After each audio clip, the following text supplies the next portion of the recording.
Bonjour à toutes et à tous. Aujourd'hui, je vous présente un vélo complètement différent des vélos que l'on connaît depuis 1900. En fait, au début des années 1890, Mikael Pedersen, un Anglais, a dessiné et construit un premier modèle de sa création avant de déposer un brevet au Royaume-Uni en 1894. Son prototype était réalisé en bois. Ensuite, il a créé la société Pedersen Cycle Fram & Co. pour fabriquer son modèle en acier.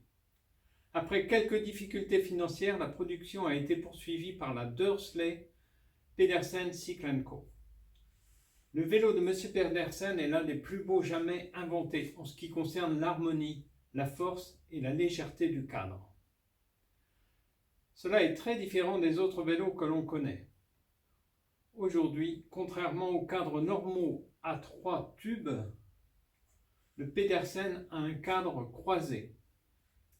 Pour obtenir le maximum de rigidité latérale, le cadre est divisé en une série de triangles.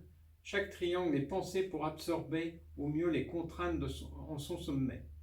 Ainsi, tous les tubes du cadre sont soumis uniquement à une contrainte de compression.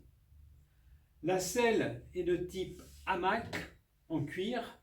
Elle est suspendue entre deux parties de cadre triangulaires pour un maximum de confort. M. Pedersen créa également une version femme de son cadre. La fabrication de ce vélo a été abandonnée après son décès en 1929. Ce n'est qu'en 1978 que Jesper Solling, un cadreur danois, retrouve les plans de la bicyclette, depuis longtemps oubliés. Il décide de redémarrer la production. Le modèle présenté ici est un modèle équipé de roues en bois et de garde-boue en bois. Au fur et à mesure des années, il fut complété par des dérailleurs. Celui que je vous présente a 7 vitesses et 2 plateaux.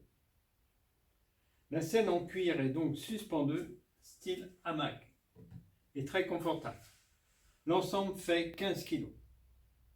La conception a été concédée à d'autres fabricants et donc Pedersen est toujours fabriqué aujourd'hui au Danemark, en Allemagne et aux USA. La plupart du temps à la demande. Vous pouvez même participer à la fabrication du vôtre. En Allemagne, il y a des clubs propriétaires de Pedersen qui suscitent toujours un grand intérêt des cyclistes. Voilà pour ce superbe vélo Pedersen. À très bientôt pour d'autres histoires de vélo et vive le vélo!